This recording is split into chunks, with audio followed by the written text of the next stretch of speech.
There is a place beneath the heart of Rome where time seems to hold its breath, a place no one may enter without explicit permission. It is not a museum, nor a library. Here, history is not displayed.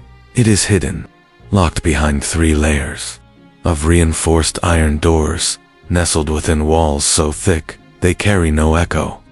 Lies one of the most mysterious repositories of knowledge on earth, the Vatican Apostolic Archive.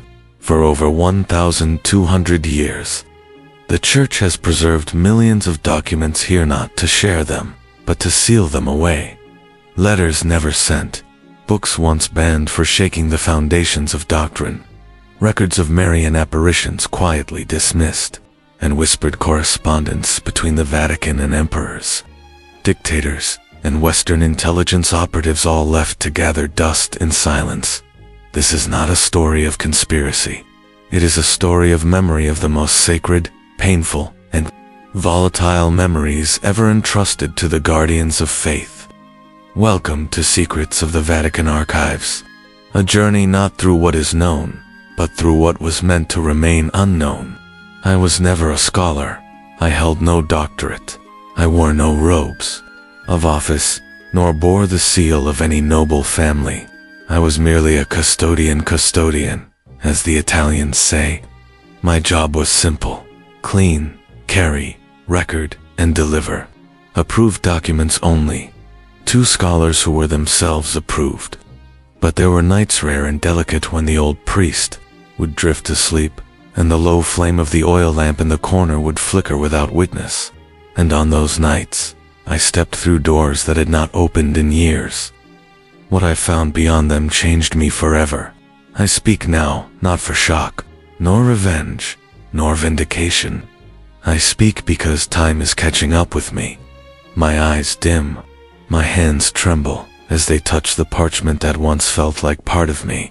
Before it all vanishes, I must pass this burden on, not to accuse, not to absolve, but to make someone, somewhere, understand.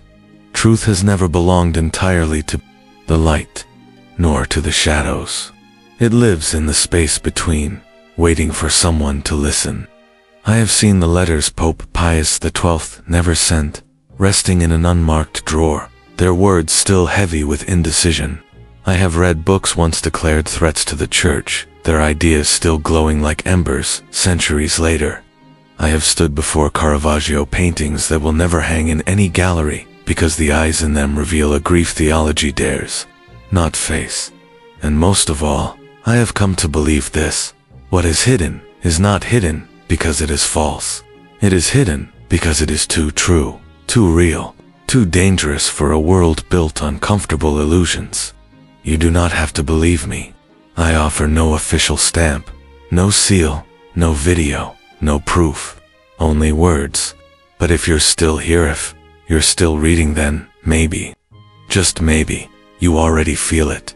Beneath every sanctuary of glory lies something unresolved, something aching to be uncovered. One day, those doors will open, and when they do, perhaps you will understand why I could never return. Many still believe the Vatican is just a place of prayer, a religious monument where white-robed popes bless the faithful from the balconies of St. Peter's Basilica.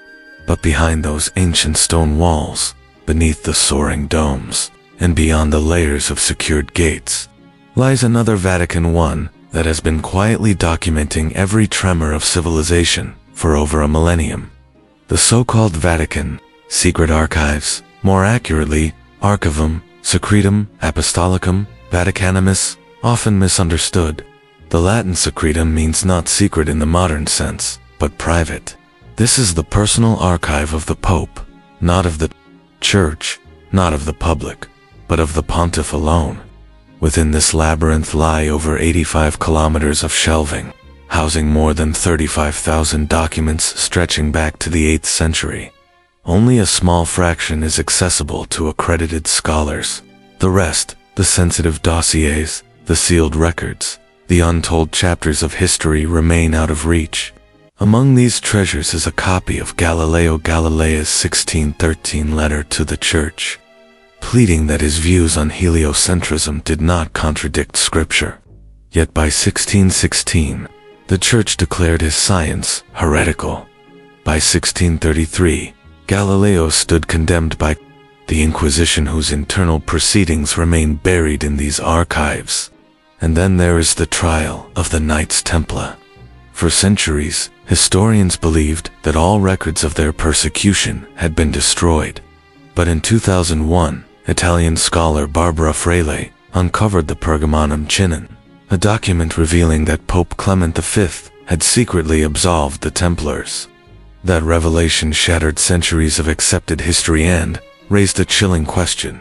Why was this truth kept hidden for over 700 years?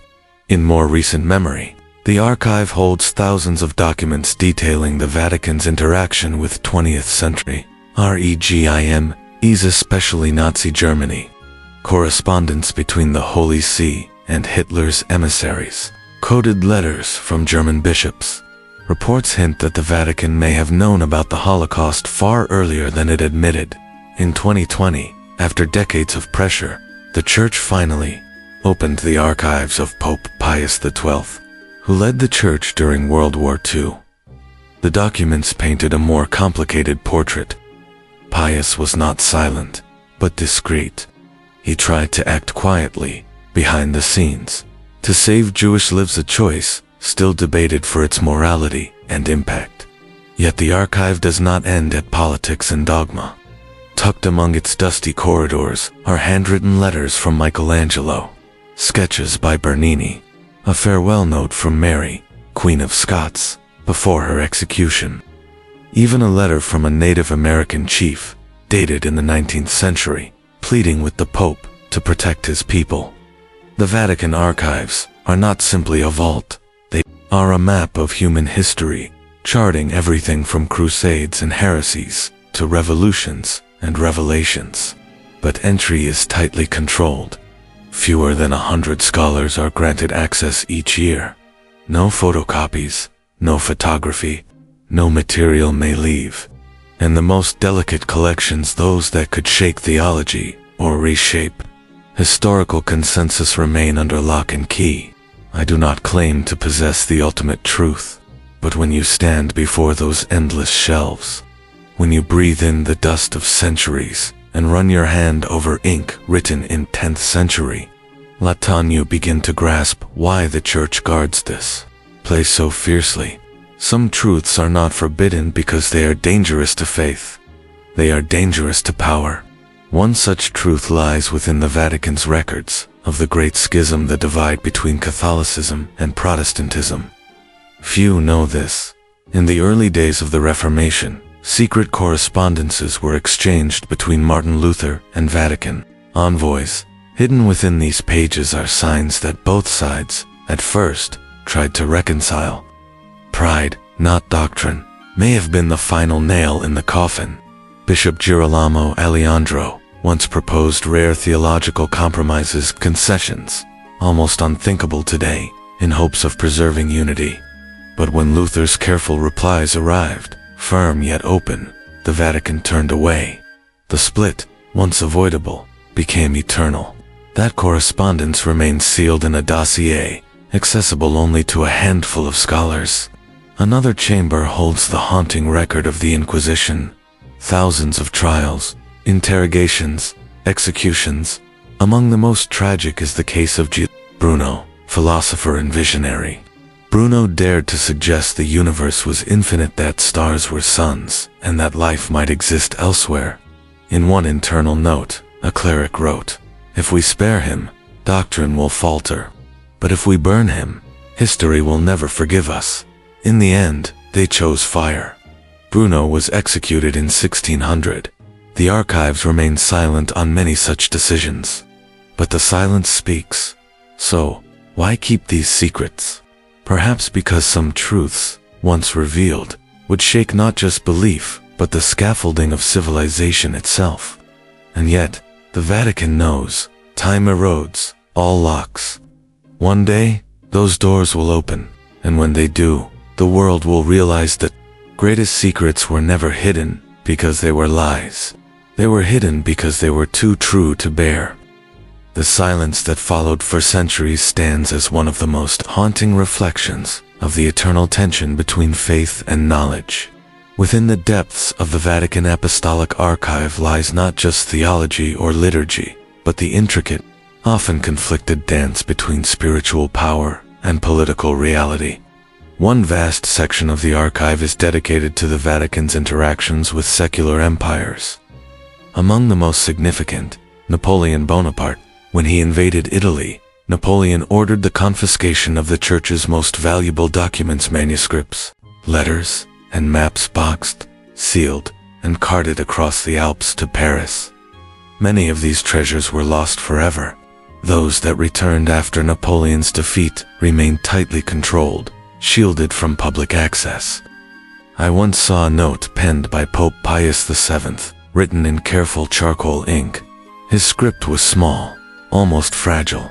At the bottom of the page, beneath his reflections on the loss of sacred texts, were 5 quiet words: "We have been stripped bare."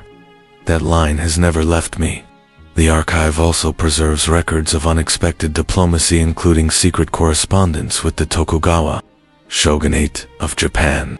During the 17th century, while Christianity was strictly banned in Japan, the Vatican exchanged hidden letters with the shogun through Portuguese missionaries.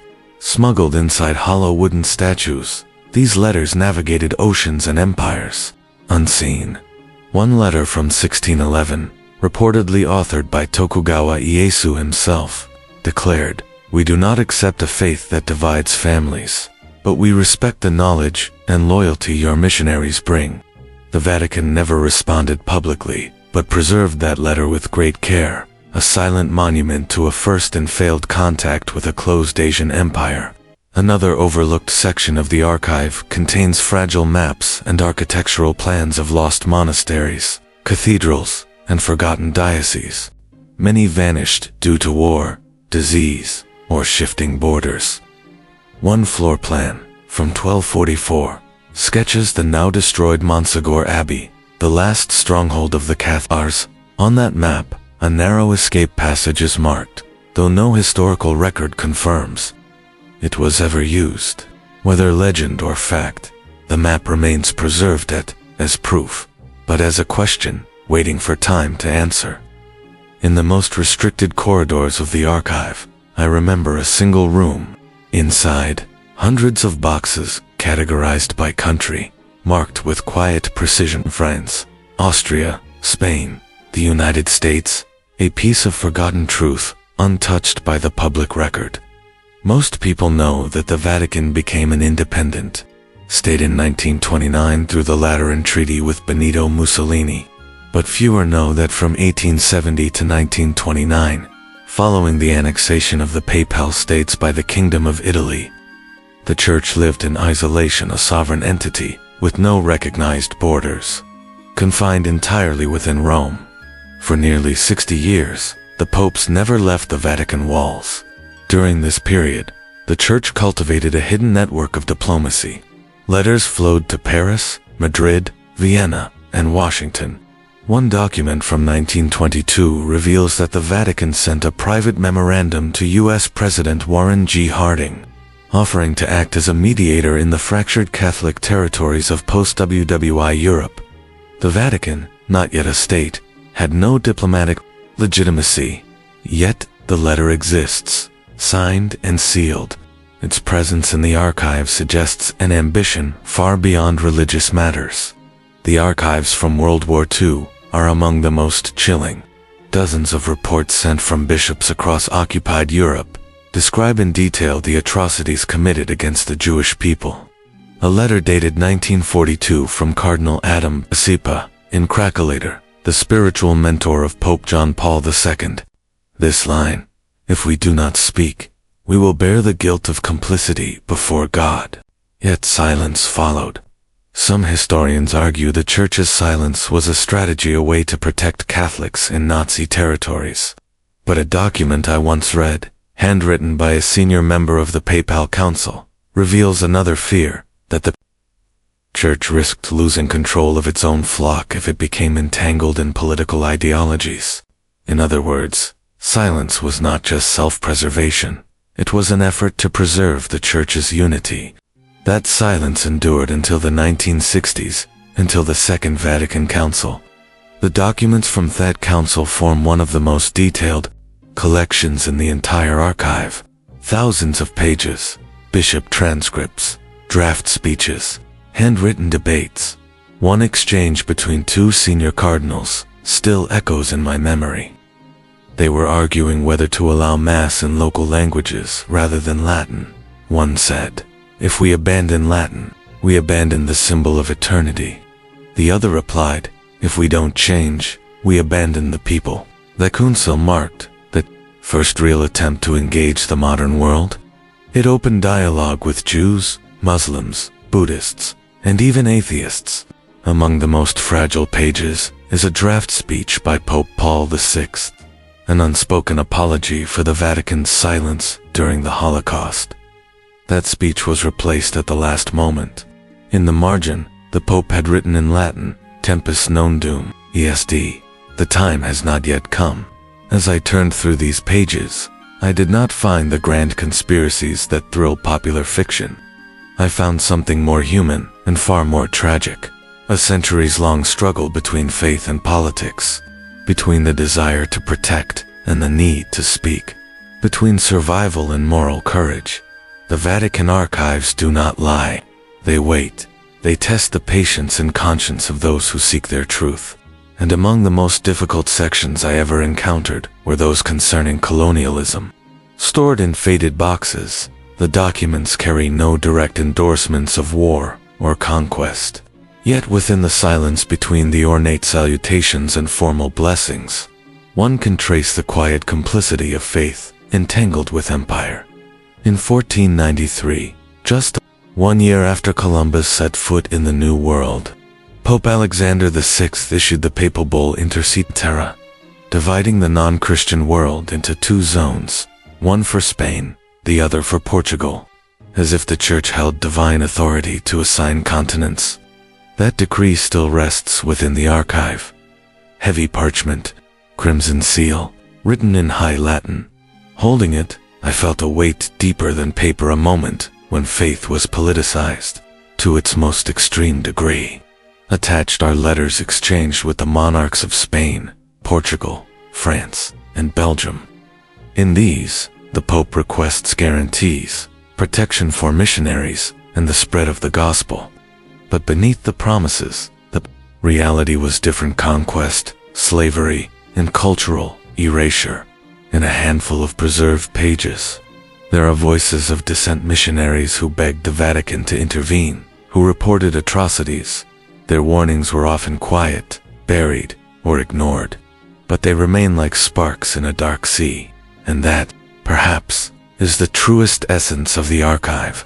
It does not scream, it does not accuse, it waits, it remembers, and in its silence, it asks one simple question: will you dare to listen? One of the most haunting voices preserved in the Vatican archives is that of Father Bartolomé de las Casas.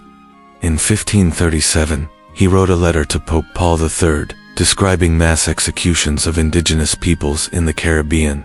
He spoke of churches erected upon soil soaked in blood, and of the deafening silence of religious authorities in the face of unthinkable atrocity. Reading that letter was like suffocating. It did not feel like prayer. It felt like a desperate plea, not just for the victims, but for the very conscience of the Church. That same year, Pope Paul III issued a draft of the Apostolic Brief, Sublimis Deus, declaring that indigenous peoples were indeed human, possessed of souls, deserving of the gospel, and not to be enslaved. For its time, the document was revolutionary. But under pressure from Spanish and Portuguese monarchs who profited immensely from forced labor, the Church quietly withdrew its enforcement. The words survived. The justice did not. As one walks through the archives into the 19th century, a different dimension of the Vatican emerges, not only as a spiritual force but also as a diplomatic actor entangled with empire. In a thick dossier labeled Indochina, I once studied the reports of French missionaries in Vietnam, written before the full-scale colonial invasion. They describe the persecution of Catholic converts under the Nugent dynasty, but the reports were laced with phrases like opportunity to expand influence and mediating role with Western commerce. The line between event and geopolitical ambition had grown indistinct. It is essential to clarify, the Vatican did not initiate colonial conquest, yet through papal endorsements, formal blessings, and the moral legitimacy extended to colonizing powers, the Church helped to soothe the consciences of those who carried out conquest in its name. In doing so, it validated empires sometimes through silence, sometimes through approval. But not all voices within the Church were complicit. The archives hold records of internal dissent priests, monks, and even bishops who protested the abuse of faith for colonial gain. One document from 1885 tells of a French bishop stationed in the Congo Free State, who submitted a formal protest to the Vatican after witnessing men, women, and children mutilated for failing to meet King Leopold II's rubber quotas. The Vatican's response was chilling in its brevity. We pray for them, but intervention is beyond reach. And that, perhaps, is the defining tension of the Vatican archives. They are not merely a record of events. They are a mirror reflecting the fragile boundary between moral authority and political compromise, between spiritual righteousness and the machinery of power. As I held documents bearing cracked red wax seals and the signatures of popes, cardinals, kings, and merchants, I came to a quiet realization. History is not linear. The Church, for all its sanctity, was never immune from the politics that shaped the world. It was, at times, a participant. If one believes the Vatican's political influence ended in the Middle Ages, or with the fall of fascism, the archives will quickly dispel that illusion. They continue to chronicle major historical currents well into the second half of the 20th century, particularly during the Cold War. One of the most heavily secured collections concerns the Vatican's engagement with global powers during that volatile period. In the file labeled Poland, I remember finding reports from the 1970s, the era when the Solidarity movement began to rise as a force of resistance against Soviet control. Many know Pope John Paul II, the first Polish pope, supported the movement, but few understand the Vatican's deep, covert involvement. Hidden among the pages were records of funds discreetly sent to Polish dissidents, of printing presses, smuggled acrosporters, and of encrypted communications between bishops and resistance leaders. One handwritten note by Cardinal Agostino: "This is not merely a defense of faith. This is a moment of survival." These were not the actions of a passive church. They were calculated, precise, and deeply political soft power wielded in silence. But Poland was not alone. In Latin America, the Vatican faced brutal choices.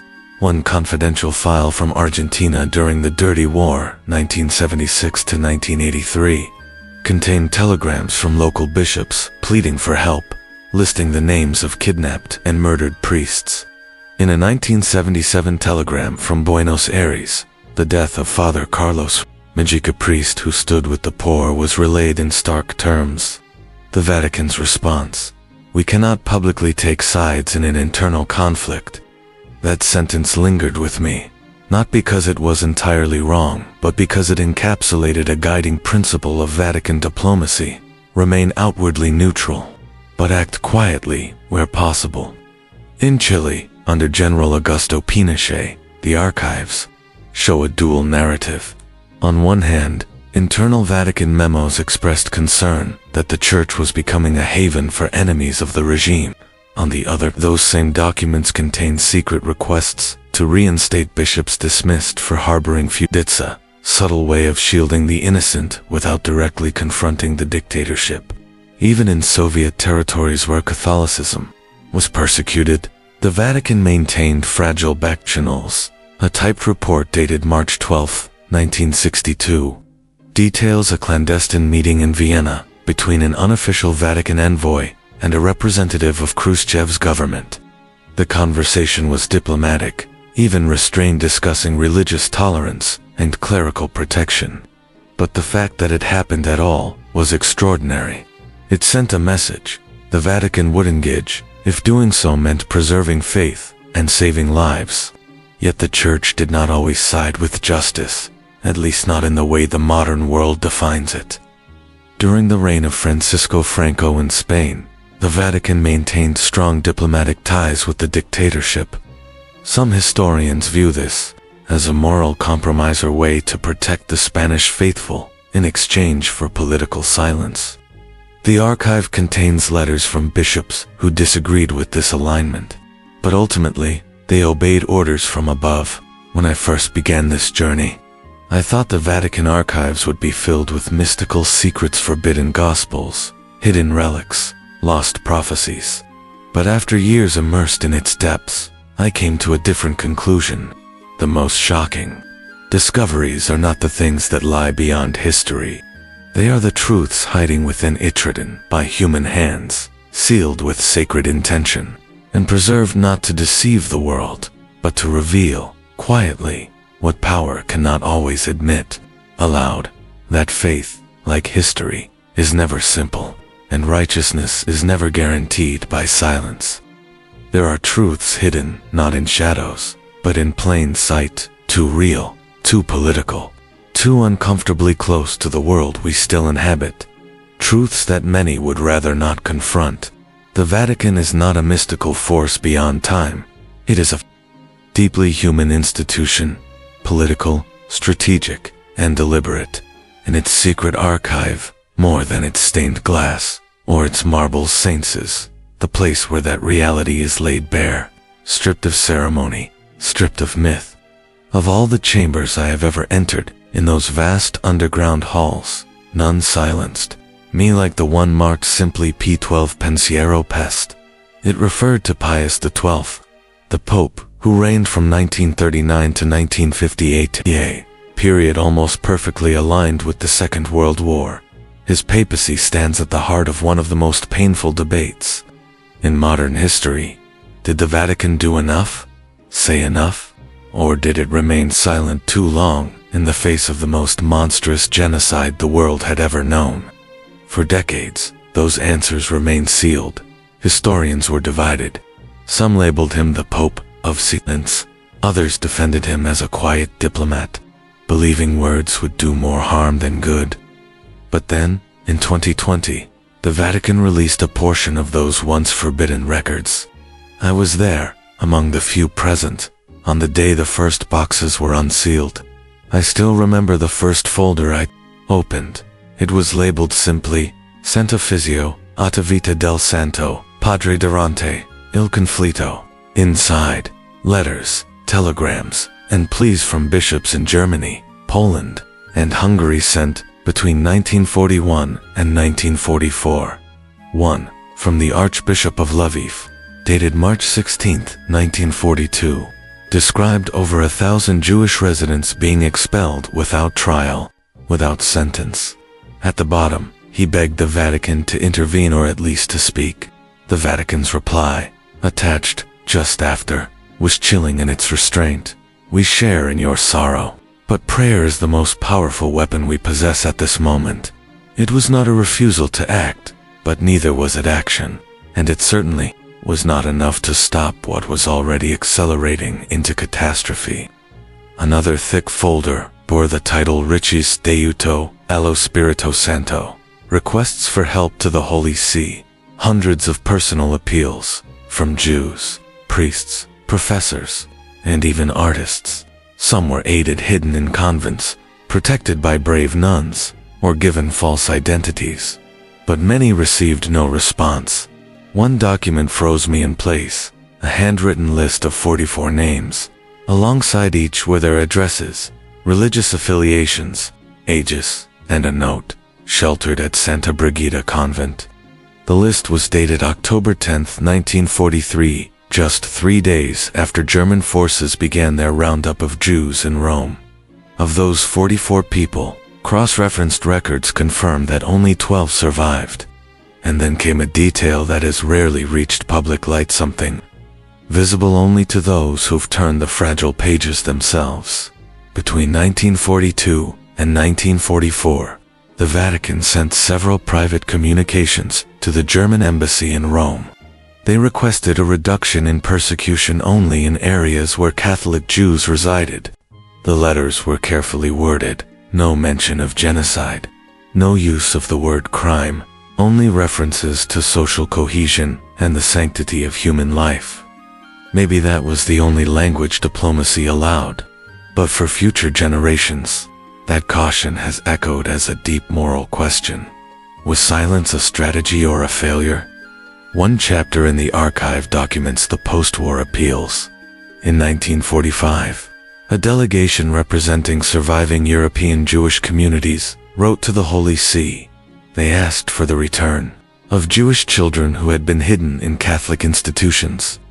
The Vatican's response: "We will permit it only if the children choose freely to leave their current environment."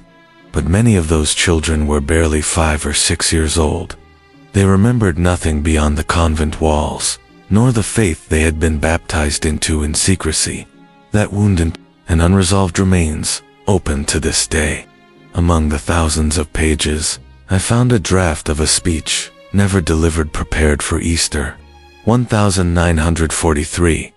One line stood out: "We cannot close our eyes to the cries of a people cast out. Though they do not bear the name of Christ, they are still human beings." But that sentence never reached the public. In the final version of the speech, it had been removed.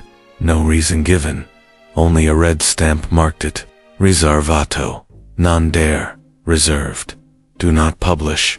What I read does not give me the right to judge." I was not in their place. I did not carry the unbearable weight of a global faith under siege. But I now understand why so many call the Vatican Archives a house of delayed truths, not because those truths were forgotten, but because the world was not ready to face them. And yet, the scope of these archives goes far beyond Europe or the Holocaust. Beneath layers of dust lie documents revealing the Vatican's vision as truly global, from the very beginning, reaching not only westward, but eastward, deep into the philosophical and political heart of Asia. I found myself lost in a section marked Missioni d'Oriente, Eastern Missions. Thousands of records from the 16th to the 20th centuries, written in Latin, French, Classical Chinese, and Japanese. They detailed the journeys of missionaries who carried with them not just a Bible, but an entire civilizational system. One file was labeled Seni Letter dei Gesuiti, notes and letters from the Jesuits. Among them were the writings of Matteo Ricci, the first Westerner permitted inside the Forbidden City. Ricci admired Confucianism, and in his letters proposed something revolutionary: that Catholicism should adapt itself to Chinese philosophy, not override it. But not everyone agreed.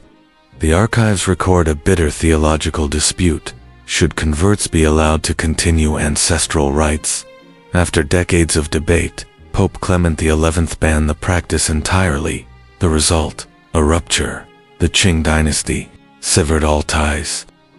By 1721, Christian missions in China were outlawed.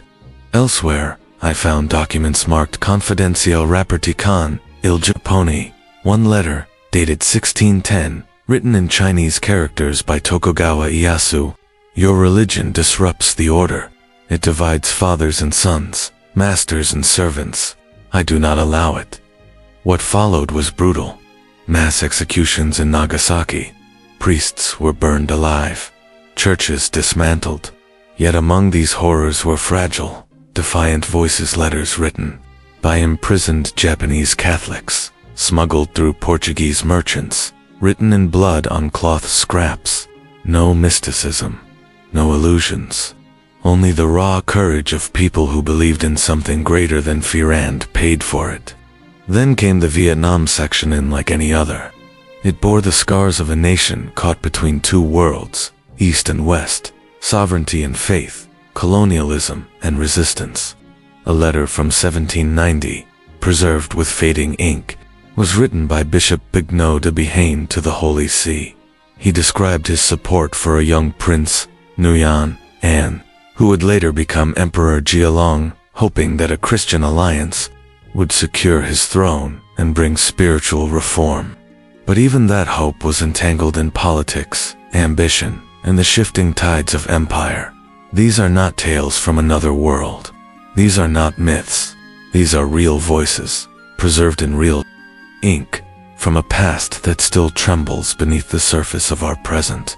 The Vatican Archives are not merely a repository of doctrine. They are a theater of human choices, of silence and speech, of courage and fear, of empire and faith. And within their pages, we are reminded that history is not a judgment rendered by the present, but a question forever whispered by the past. Were we brave enough to speak, or did we wait too long to even look? Rebuilding his forces, Nugent An reclaimed the Vietnamese throne with the help of key foreign allies. Among the Vatican archives lies a letter from Bishop Pignot de Béhain, written in 1790. It was more than a missionary's report. Was living evidence that Catholicism had embedded itself in the DNA of modern Vietnamese nationhood. It did not arrive solely as a foreign religion, but as an active agent in the construction of statehood and political continuity. But the archives do not offer only stories of triumph. They also document the darker tides, the edicts of the Nugent dynasty against Christianity, the brutal suppression of believers, and the desperate appeals sent from missionaries risking their lives. One document from 1833 recounts the Lavon Key Rebellion, which was noted to have received support from Catholic factions. The Vatican's response was terse, almost surgical. Faith must not be entangled with rebellion. That single sentence captures a profound tension, the desire to protect believers, counterbalanced by the fear of being drawn into chaotic local conflicts that could spiral beyond control. As the 20th century unfolded, the complexity only deepened. A file covering the period from 1954 to 1975 is thick with correspondence and intelligence reports on the migration of Catholics from North to South Vietnam, the influence of the Saigon government over church appointments, and the church's quiet negotiations behind the lines. A letter from Pope Pius XII to President Ang Nhdm offered blessings, but beneath the holy words was a subtle warning. A leader's duty is not only to defend the faith, but to ensure justice for all his people. It was a rare blend of support and accountability, conveyed through spiritual diplomacy. Perhaps most haunting are the pages that document what followed after 1975. After the fall of Saigon, the Vatican made repeated, quiet attempts to restore relations with the newly unified Socialist Republic of Vietnam. Memos from the Secretary of State detailed years of silence, pauses, and polite rejections. 1989 internal memorandum reads, "We must wait. Patience is part of the mission." There was no breakthrough, no dramatic turning point. Yet every page bore the weight of history-inked testimony of a long, painful distance between faith and political ideology. Not all lessons in the archives come from wars or diplomacy. Some reveal the Church's inner anatomy, its fractures, rivalries, and hidden struggles. One classified section, marked Sub Secreto Pontificio, under papal secrecy, holds records that will never be made public while the individuals they concern are still alive.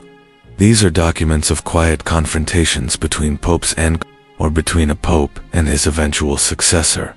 Among them, a file chronicling the strained relationship between Pope Paul VI and Cardinal Giuseppe Siri stands out. Siri, once a leading papal contender, was a fierce critic of reforms introduced during the Second Vatican Council. He opposed replacing Latin in the liturgy and condemned ecumenical outreach as theological dilution. In a private letter to the Pope, he warned of the dismantling of the sacred. The Pope's reply was stark and cold. The shepherd cannot wait for the hesitation of the gatekeeper. Beyond theology, the archives also expose financial turmoil within the Vatican's walls. One of the most damning collections revolves around the Vatican. Bank crisis, the Istituto per la Opera di Religione, the late 1970s and early 1980s. a 600-page dossier titled Caro Calvi d. Calvi documents the entanglement between the Vatican and Roberto Calvi, the Italian banker found hanging under London's Blackfriars Bridge in 1982, known in the press as God's banker. His death was ruled a suicide, but the Vatican's own documents hint at another truth. Inside the file, handwritten memos, bank records from Panama-based shell companies, and private letters exchanged with Banco Ambrosiano. One note from a senior bishop reads, "We are using sacred assets for purposes dangerously close to sin." But the concern was ignored. Several documents were marked destrugged to be destroyed. Strangely, they never were. Equally sensitive is the file on the WikiLeaks scandal. It preserves the full timeline of events, from internal investigations to the handwritten confession of Paolo Gabriele, Pope Benedict XVI's butler, who leaked confidential documents. In his note, Gabriele wrote, "I did not betray the Holy Father. I only wanted the Church to know what was happening behind closed doors." The leaked materials unveiled factionalism within the Roman Curia, internal power struggles, financial favoritism, and scandals that exposed ethical and criminal behavior. Every document in that box carried the scent of fractures in governance, in trust, and in the institution itself. For once, the Vatican did not suppress the event. Gabriele was tried in open court. The walls of secrecy had cracked only slightly. One afternoon, I asked a priest who oversees the archive, why preserve documents that could harm the Church's reputation? He looked at me, calm and answered, "Because the truth does not belong to us. It only passes through us." That sentence has never left me. The Vatican does not erase history. It preserves it in silence, sometimes in sorrow, as an unwritten act of accountability that, more than any saint statue, is what makes the archive so deeply human, a place where power, faith, and failure are recorded not in water, but in indelible ink. There's something few outside know. Not all meetings between popes and world leaders are made public. What the press sees, photos, handshakes, vague statements, is a surface. But buried in the archives are the transcripts, handwritten records of what was truly said behind closed doors. One file recounts the 1939 meeting between Pope Pius XII and Nazi ambassador Diego von Bergen. Hitler had just occupied Czechoslovakia, and tensions with Poland were nearing ignition. The Pope did not condemn directly, but asked, "Does your government still control the hatred it has sown within German society?" The ambassador did not answer. The final line in the note reads, "The atmosphere turned markedly cold." There was no closing prayer. A small omission, yet it speaks volumes. In 1965, Pope Paul VI met Soviet Foreign Minister Andrei Gromyko publicly. It was heralded as a historic dialogue between East and West, but the internal transcript shows something more fragile. The Soviet official remarked, "Religion is a tool for distorting historical truth." Paul responded softly, "No one can forbid another from believing in the sacred. That is not power, it is the soul itself." Then he invited them to stand. Insolence for 1 minute, for all who had died unknown for what they believed. The gesture was never mentioned in official Soviet records. Another set of files, titled simply USA, holds notes from private meetings with U.S. Presidents Roosevelt, Eisenhower, Kennedy, Reagan, and Bush. In one, Pope John XXIII met President John F. Kennedy in 1963. Kennedy, shaken by the Cuban Missile Crisis, warned of the thin line between deterrence and annihilation. The Pope asked, "Who will remain calm first when the world no longer has a moral foundation to stand on?" Within the year, both men were gunned, John XXIII to illness, Kennedy to an assassin's bullet. The archive does not speculate on fate, but the proximity of those events was enough for some archivists to label the file de la Côte Réservée. Even nations without a long Catholic tradition are here. A file marked Vietnam colloquy. Nan officially recounts a 1991 meeting in Geneva between an unofficial Vatican delegation and the Vietnamese government. No agreement was signed, but a willingness was expressed. A quiet, almost invisible turning point. No headlines, just handwritten minutes filed away. The Vatican has no army. Its economy is minuscule. But when world leaders seek sincerity, when they wish to speak without pretense or audience, they come here. Because the Vatican understands the nature of influence, it doesn't need to speak loudly. Every document it preserves has the power to reshape how a generation sees the past if revealed at the right moment. And what sets it apart from all other religious institutions is this: the Vatican is also a sovereign state. It can be sued. It can sign treaties. It can lose and win legal battles. In a less discussed section of the archive, Casa Juridique, this hidden legal history unfolds. The language here is not one-off theology, but of legal doctrine and precedent. A thick file outlines the Vatican's legal battles with the Italian state following the 1929 Lateran Treaty. The conflict wasn't just about borders. It was about property, monasteries, churches, and entire districts whose ownership dated back to the medieval era. A memorandum declares. We cannot allow sacred ground to be nationalized, but neither can we treat it as beyond law. To defend its case, the Vatican produced original deeds, some over 800 years old, signed by popes and princes alike. Thanks to those forgotten pages, many Catholic properties across Italy today still retain their inviolable legal status. These archives do not tell a single story. They tell thousands. Stories of power and powerlessness, of faith and betrayal, of saints and of those who fell short. What survives here is not always comfortable, but it is always real. And that is why, even in silence, these pages speak. But perhaps the most painful and deeply unsettling materials in the archives are those documenting sexual abuse within the church.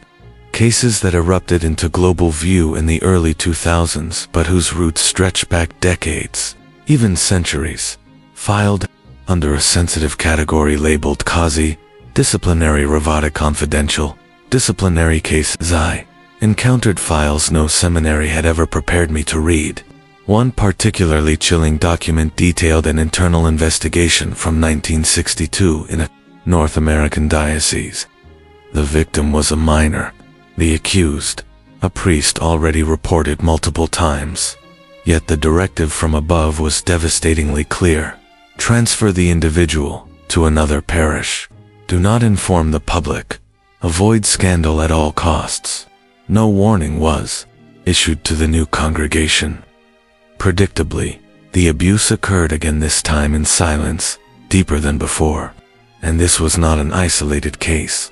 Files from Ireland, Germany, Argentina, and the Philippines bear the same pattern. Many of them were never reported in the press. Letters from victims reached the Vatican, sometimes scrawled in trembling, desperate handwriting.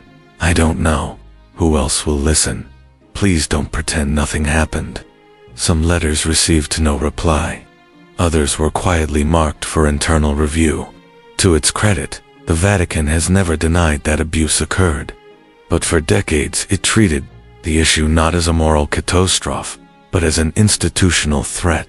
Since 2001, the Holy See has enacted stricter procedures, and many files reflect a slow shift toward greater accountability.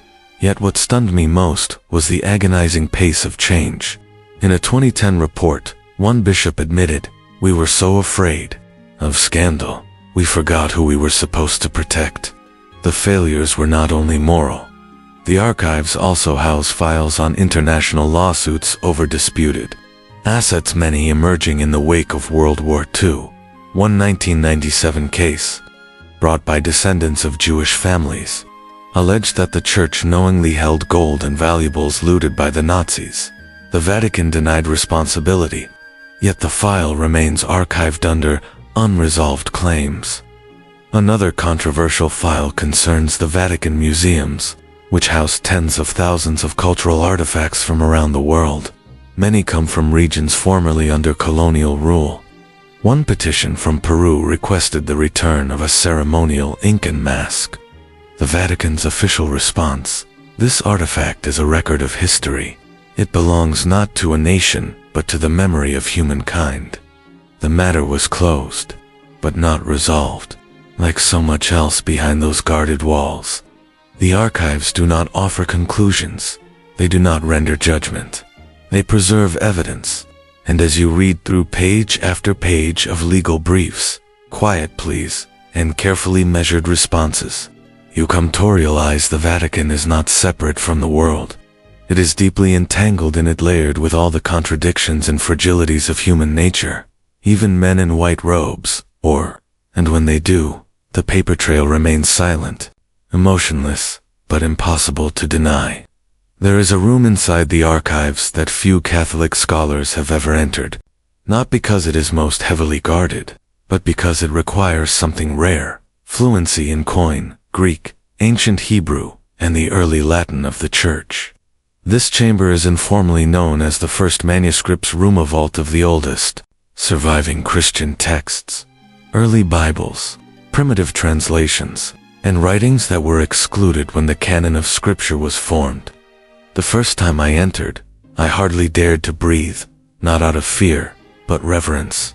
Millennia of handwriting surrounded me, inscribed on animal parchment, using ink made from ash, root extract, and sometimes tears.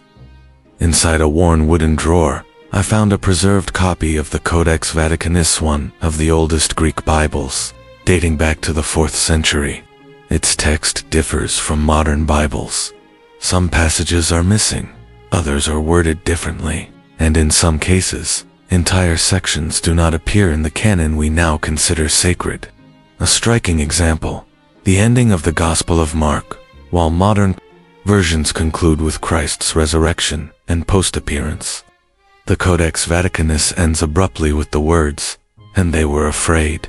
No resurrection, no closure, just silence, fear.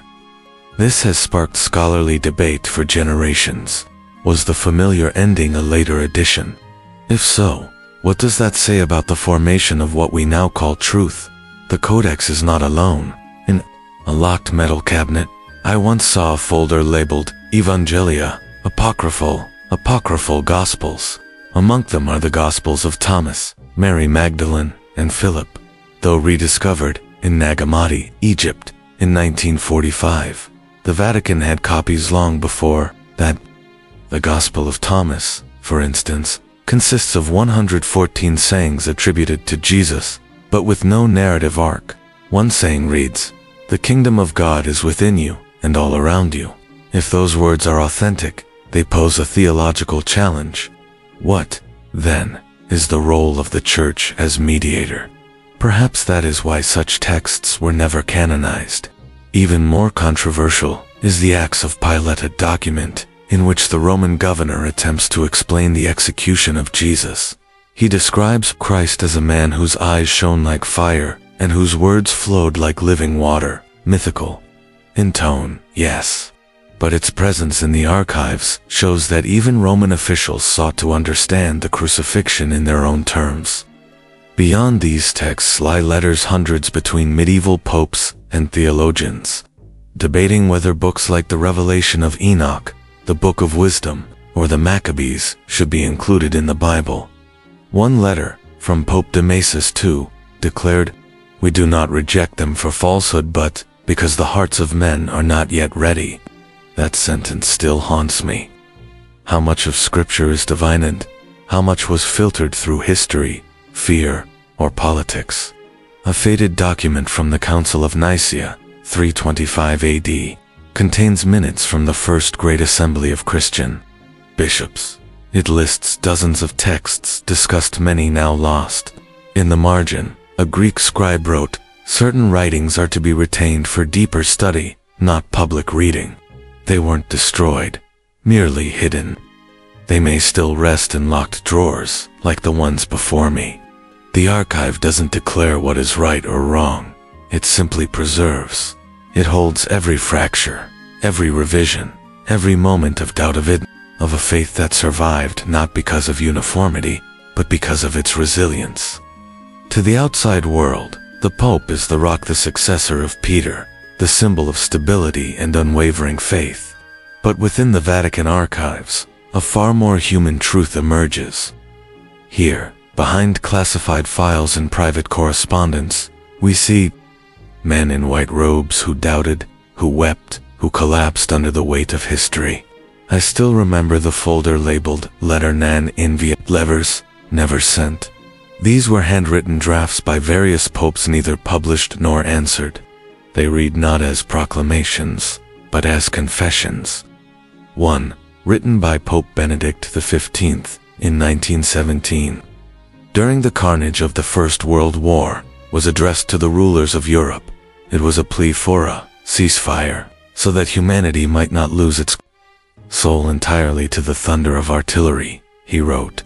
But the letter was never sent. A note in the margin, written by his Cardinal Secretary of State, reads, "No one will listen, and if they do, your holiness will appear weak." The letter was folded, shelved, and forgotten, until I found it, over a century later. Another file, labeled Riservato, per conclave, reserved for conclave-held private memos from popes to their successors. One 12-page memorandum, penned by Pope Pius XI in 1938, warned that portions of the German Church were silently collaborating with the Nazi regime. "If we remain silent," he wrote, "history will not speak of our wisdom.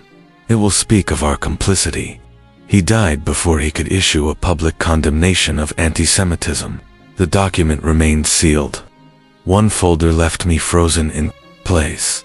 It held internal memos from the brief papacy of John Paul I, who reigned just 33 days. Conspiracy theories have long swirled around his sudden death, but the archives told a colder truth. The memos revealed plans for sweeping financial reform, an audit of the Vatican Bank, and scrutiny of accounts tied to corrupt Italian institutions. In a handwritten note, he wrote, "The Church cannot preach purity if it is not transparent itself." That line was underlined 3 times, but he never lived to act on it. In a meeting shortly after his death, one cardinal stated plainly, "We must continue the mission, but we must not touch the structural foundations." That sentence has echoed in my mind ever since. Even the most beloved popes left behind hidden sorrow. A draft letter by John Paul II, during the height of the abuse scandal, reads, "I do not know if I have done enough. Every night I pray not only for God's forgiveness, but also for the forgiveness of the victims I have never met." His words were simple, but they carried the weight of the papal crown he wore for over 2 decades. Pope Francis, widely regarded for his humility and reformist heart, has his own private letters. One, addressed to a convicted cardinal. Read, "The sin of an individual does not destroy the Church, but the covering up does." And perhaps that is what the archives ultimately reveal. Not just secrets, but the unvarnished human truth behind the sacred image. A truth filled with contradiction, courage, silence, and the hope that someday we will be ready to read it. A confidential memo revealed what the public never hears. Fierce debates continue within the Vatican, not over faith alone, but over the limits of forgiveness and transparency in the modern world. The Vatican archives do not speak, they do not broadcast, but their pages yellowed, trembling, sealed from public sight, whisper what no press release could ever confess, that beneath the glow of divine authority, the chair of St. Peter is also a lonely road, and even the man who carries the keys of heaven endures sleepless nights, like any other soul weighed down by the burden of history. When people speak of the Vatican, they picture cathedrals, incense, rituals, and sacred doctrine. Few imagine intelligence cables, telegrams, or financial contracts inked with foreign banks. Yet these secular instruments fill many of the Vatican's most guarded vaults. In those layers, far from stained glass and homilies, lie records of power, negotiation, and quiet influence. The first folder that left me breathless bore a coded title, Conti Ravati Intelligence. Inside were communications between the Vatican and Western intelligence services during the Cold War. A memo dated June 17, 1953, just weeks after the CIA-backed coup in Iran, documents a meeting in Rome between a Vatican cardinal and a U.S. intelligence officer. The note is terse. The Holy See is morally supportive. It will not act directly, but local churches may be encouraged to promote democratic values in opposition to atheism. No signature, no formal accord, just moral gravity. Deployed like a silent force. Another entry from 1979 details a covert conversation between a CIA operative and Vatican diplomats just before Pope John Paul II's historic visit to Poland. The Americans inquired whether the Pope could inspire the growing solidarity movement. The Vatican replied, "The gospel is not a strategic tool, a line of quiet brilliance, neither committing nor denying, yet making space for divine intervention to speak where diplomacy must remain silent." In another folder, marked Relations Reservate Israel, I found records of clandestine correspondence between Vatican emissaries and Mossad. One exchange focused on the safeguarding of Christian sites in Jerusalem during escalating hostilities. A Mossad reply bluntly stated, "We do not care for the religion of the person inside a sanctuary," that they are not hiding weapons. The Vatican's response was simple and devastatingly poetic. "We do not hide weapons.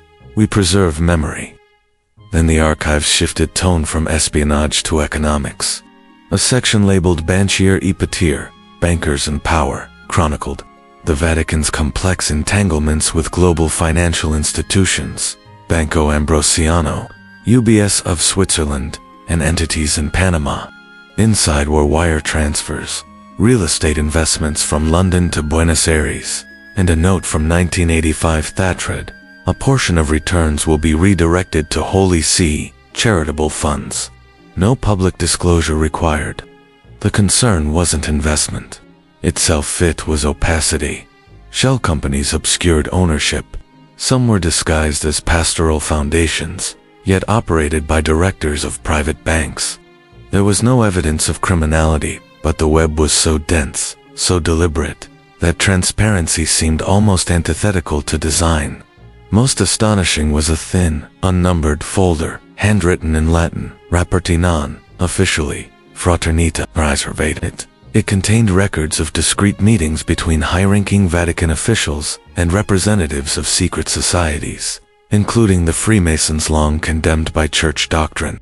A 1969 note described a Swiss bishop meeting with a senior Freemason to discuss human rights and freedom of conscience.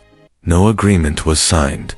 Yet the doctrinal stance of the church soon shifted from outright condemnation to a gray zone of dissuasion. Heresy, it seemed, could be negotiated quietly, prudently.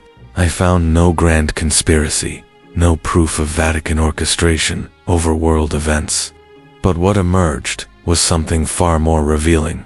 A portrait of the Vatican, not as an isolated theological fortress, but as a sovereign power that moves unseen, shaping the moral architecture of geopolitics through suggestion, silence, and gravitas.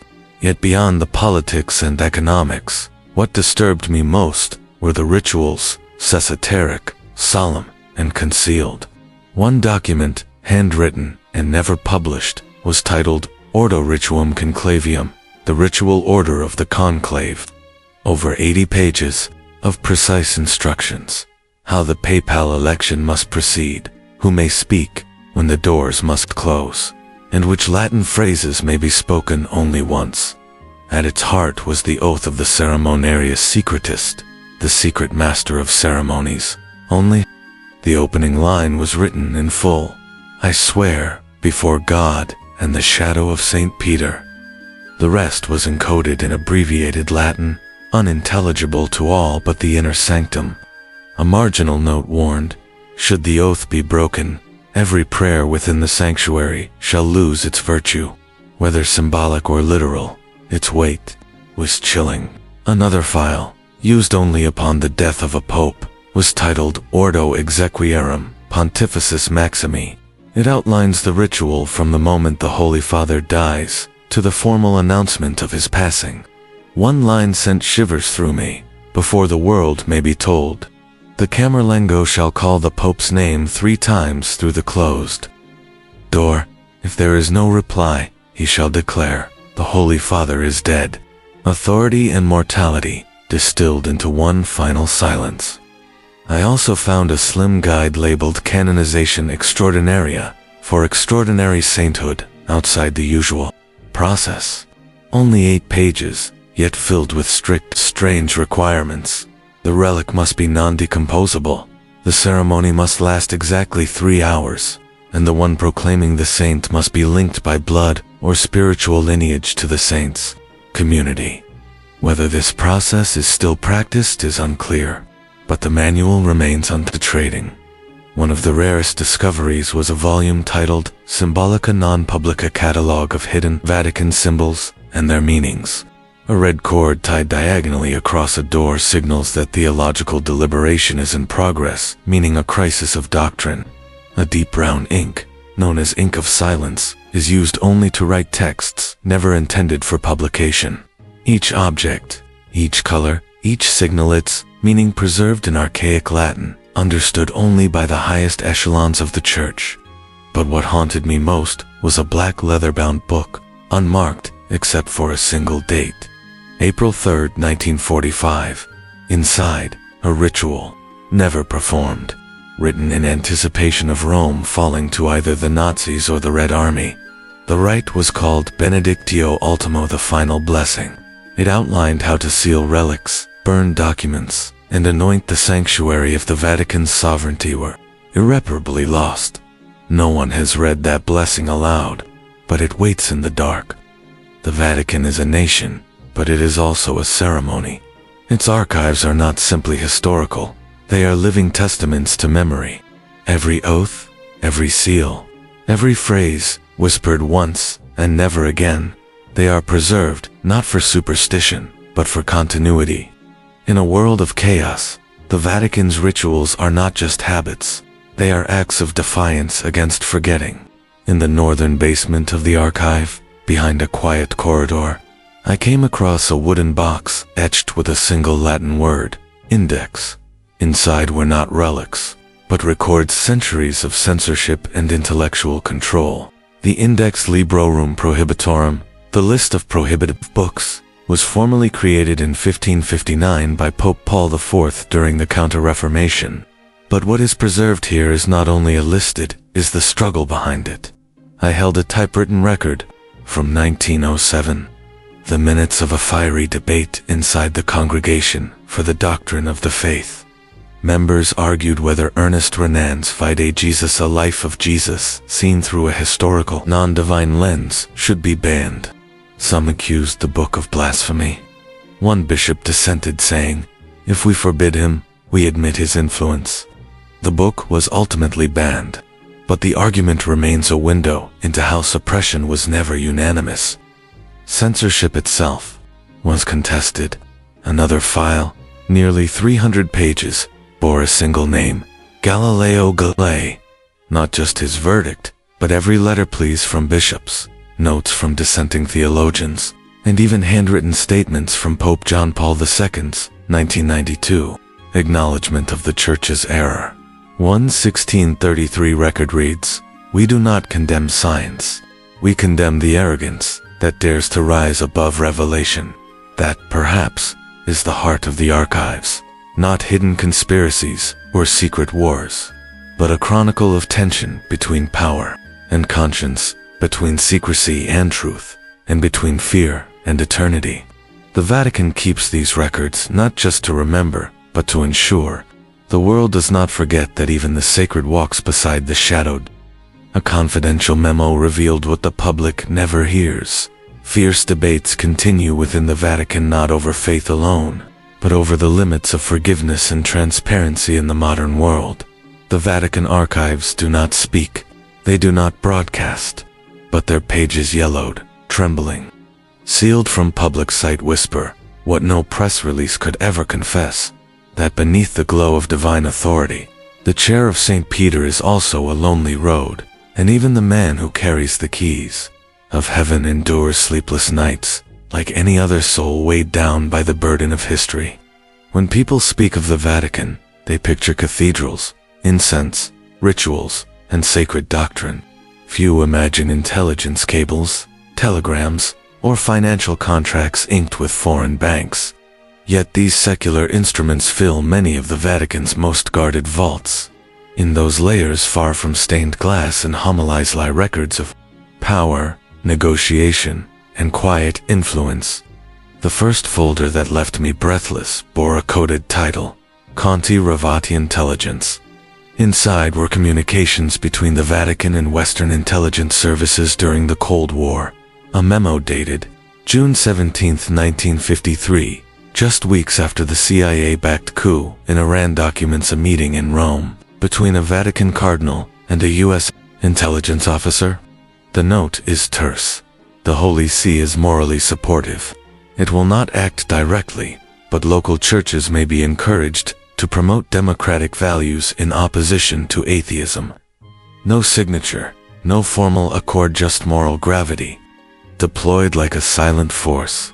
Another entry from 1979 details a covert conversation between a CIA operative and Vatican diplomats just before Pope John Paul II's historic visit to Poland. The Americans inquired whether the Pope could inspire the growing solidarity movement. The Vatican replied, "The gospel is not a strategic tool, a line of quiet brilliance, neither committing nor denying, yet making space for divine intervention to speak where diplomacy must remain silent." In another folder, marked Relations Reservate Israel, I found records of clandestine correspondence between Vatican emissaries and Mossad.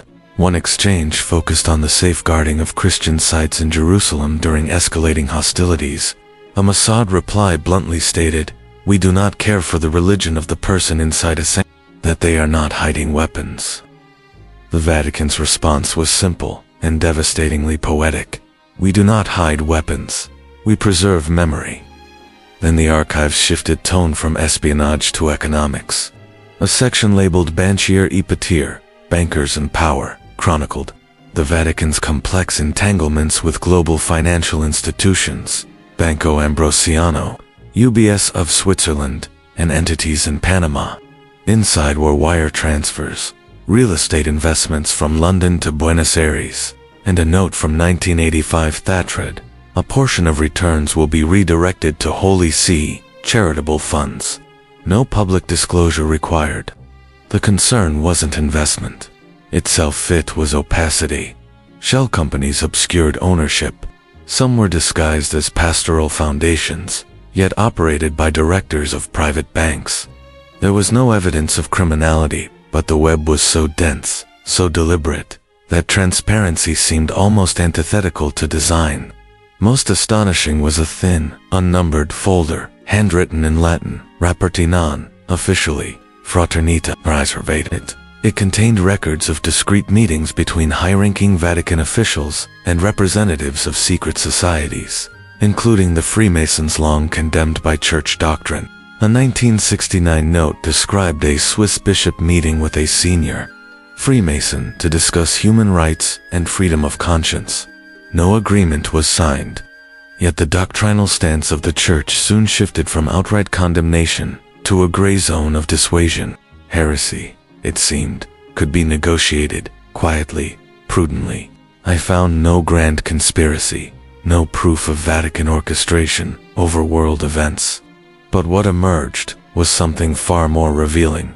A portrait of the Vatican, not as an isolated theological fortress, but as a sovereign power that moves unseen, shaping the moral architecture of geopolitics through suggestion, silence, and gravitas. Yet beyond the politics and economics, what disturbed me most were the rituals, esoteric, solemn, and concealed. One document, handwritten and never published, was titled Ordo Rituum Conclavium, the ritual order of the conclave. Over 80 pages of precise instructions. How the papal election must proceed, who may speak when the doors must close, and which Latin phrases may be spoken only once. At its heart was the oath of the ceremoniarius secretist, the secret master of ceremonies. Only, the opening line was written in full. I swear, before God and the shadow of St. Peter. The rest was encoded in abbreviated Latin, unintelligible to all but the inner sanctum. A marginal note warned, should the oath be broken, every prayer within the sanctuary shall lose its virtue. Whether symbolic or literal, its weight was chilling. Another file, used only upon the death of a pope, was titled Ordo Exequiarum Pontificis Maximi. It outlines the ritual from the moment the Holy Father dies to the formal announcement of his passing. One line sent shivers through me. Before the world may be told, the Camerlengo shall call the Pope's name 3 times through the closed door. If there is no reply, he shall declare, the Holy Father is dead. Authority and mortality distilled into one final silence. I also found a slim guide labeled Canonization Extraordinaria for extraordinary sainthood outside the usual process. Only 8 pages, yet filled with strict, strange requirements. The relic must be non-decomposable.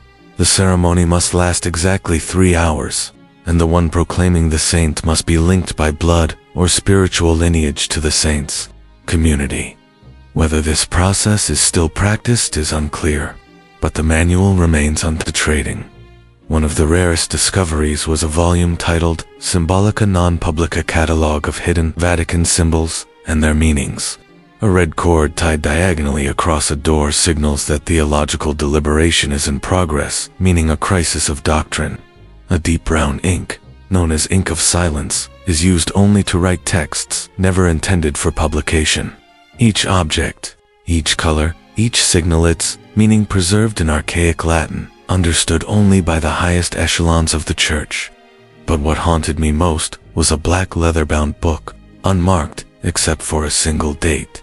April 3, 1945. Inside, a ritual, never performed, written in anticipation of Rome falling to either the Nazis or the Red Army. The rite was called Benedictio Ultimo, the final blessing. It outlined how to seal relics, burn documents, and anoint the sanctuary if the Vatican's sovereignty were irreparably lost. No one has read that blessing aloud, but it waits in the dark. The Vatican is a nation, but it is also a ceremony. Its archives are not simply historical, they are living testaments to memory. Every oath, every seal, every phrase, whispered once and never again, they are preserved not for superstition, but for continuity. In a world of chaos, the Vatican's rituals are not just habits, they are acts of defiance against forgetting. In the northern basement of the archive, behind a quiet corridor, I came across a wooden box etched with a single Latin word, index. Inside were not relics, but records centuries of censorship and intellectual control. The Index Librorum Prohibitorum, the list of prohibited books, was formally created in 1559 by Pope Paul IV during the Counter-Reformation. But what is preserved here is not only a list, it is the struggle behind it. I held a typewritten record from 1907. The minutes of a fiery debate inside the Congregation for the Doctrine of the Faith. Members argued whether Ernest Renan's Fide Jesus, a Life of Jesus, seen through a historical, non-divine lens, should be banned. Some accused the book of blasphemy. One bishop dissented, saying, "If we forbid him, we admit his influence." The book was ultimately banned, but the argument remains a window into how suppression was never unanimous. Censorship itself was contested. Another file, nearly 300 pages, bore a single name, Galileo Galilei. Not just his verdict, but every letter pleas from bishops, notes from dissenting theologians, and even handwritten statements from Pope John Paul II's 1992 acknowledgement of the Church's error. 1:1633 record reads, "We do not condemn science. We condemn the arrogance that dares to rise above revelation.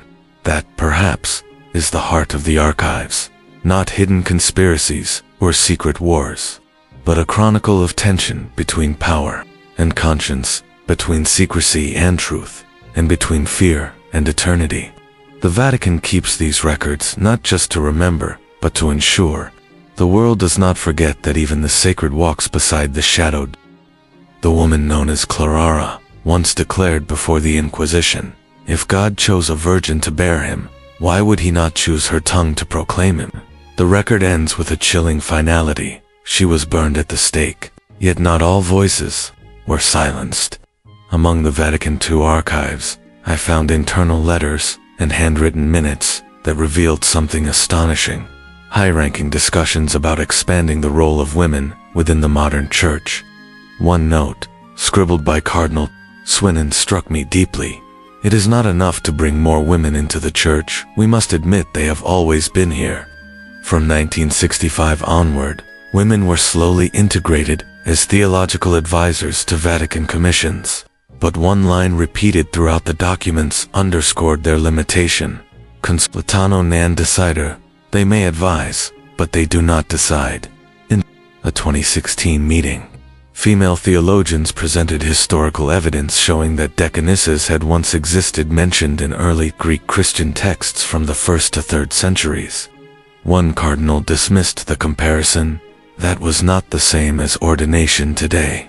But another, his name redacted from the version I read, wrote simply, if a truth must be hidden because our current structure cannot contain it, then the fault is not in the truth. That sentence stayed with me. The Vatican archives did not erase these women, but they never illuminated them either. They remain like footnotes in the margins of sacred history, too quiet for pulpits, yet resilient, enough to endure centuries of silence. And as I gently closed that wooden archive box, I understood something profound. The church was not built by stone and men alone. It was sustained by women who laundered vestments, copied sacred texts by hand, raised believers, and bore the flame of faith through the darkest epochs of Christian history. The Vatican is often imagined as a sanctuary of moral clarity, a bastion of divine grace and forgiveness. But wherever there are people, there are failings. And behind the ancient walls of St. Peter's Square, not all mistakes have come from the outside. Some were born in silence inside, in a sealed section of the Vatican archives titled De Reservata, Reserved Crimes. I discovered case files so methodically documented they chilled me. These were not legends or myths. There were no demonic whispers or medieval curses, only facts, paperwork, signatures, and the quiet bureaucracy of internal justice. One earlick dated 1969 detailed a theft from the Sacred Relics Repository, a chamber that houses hundreds of holy artifacts, from martyrs' robes to ancient gospel fragments.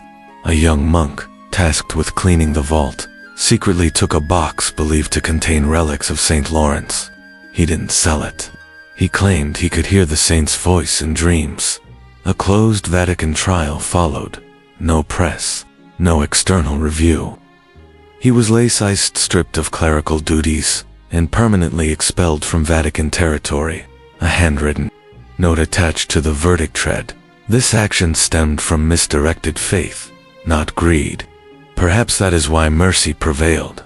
Another case, far more grave, was catalogued under the label Castle AG82.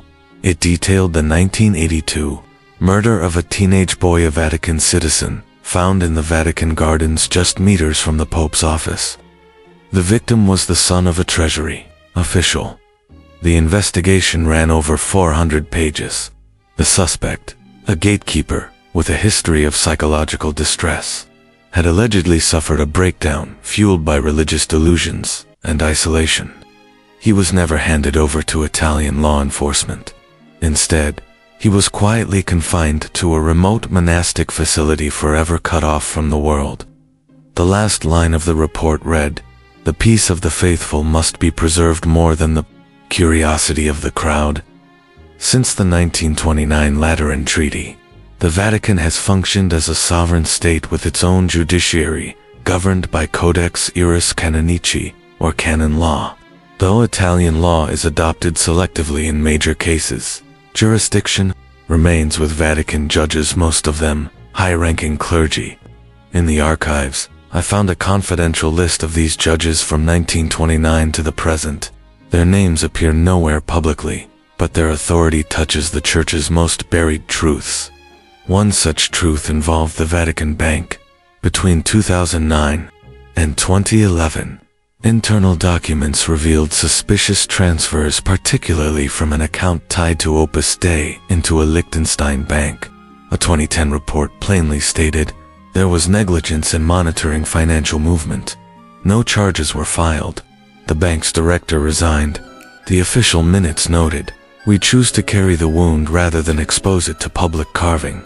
Yet no case haunts Vatican memory more than the disappearance of Emanuela Orlandi, a 15-year-old girl and Vatican citizen who vanished in 1983. Conspiracies have swirled ever since, some pointing to the mafia, others to internal church politics. In the file labeled Reservatissimo Top Secreti was permitted to read only a handful of pages. A 1985 memo noted that the Vatican received an anonymous letter claiming Emanuela was alive, being used for political leverage. There was no formal reply. One cardinal noted, "If the claim is false, responding invites chaos. If true, silence is our last hope." So the Vatican chose silence. The archives are not a courtroom. They are a sanctuary for unspoken judgments. Not all concealment is meant to deceive. Sometimes silence is employed not to protect the guilty, but to preserve a fragile moral structure from collapse. In a place as spiritually weighty as the Vatican, every scandal becomes systemic. Every flaw becomes a crack in the stone upon which billions place their trust. If the Vatican is the treasury of faith, then art is its golden key unlocking the spiritual, the emotional, and the existential layers of belief. The Sistine Chapel ceiling, Bernini's colonnades, stained glass windows that teach scripture through color. These masterpieces are universally admired, but hidden in the private vaults of the Vatican museums lies a different collection, one never revealed to the public. One morning, I was granted access to a quiet basement off limits to tourists. Beyond 3 iron doors stood a small vault labeled Deposito Pittorico Riservato, reserved painting repository. Here were artworks never displayed, sometimes due to ambiguity in theological interpretation, sometimes due to discomfort they provoked. The first piece I found was a Michelangelo sketch charcoal on aged paper, depicting a man reaching out, not toward divine light, but into darkness. Beneath the image, a handwritten noteread, not destined for the chapel, to human.